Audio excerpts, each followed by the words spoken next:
వచ్చిన దివ్యాంగులకు వృద్ధులకు సేవాదళ బృందం చేయూత. దుర్గా అమ్మవారి దర్శనానికి వచ్చే దివ్యాంగులు వృద్ధులకు పోలీస్ సేవాదళ బృందాలు చక్కటి సేవలందిస్తున్నాయి.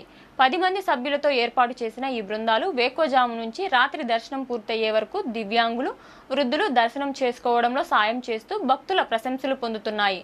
నవరాత్రుల్లో 2వ రోజైన మంగళవారం గాయత్రీదేవి రూపంలో దర్శనమిస్తున్న అమ్మవారిని సేవించుకోవడానికి సత్తుపల్లి నుంచి ఎం రజని అనే దివ్యాంగురాలు తన భర్త కృష్ణయ్యతో కలిసి విజయవాడకు వచ్చారు.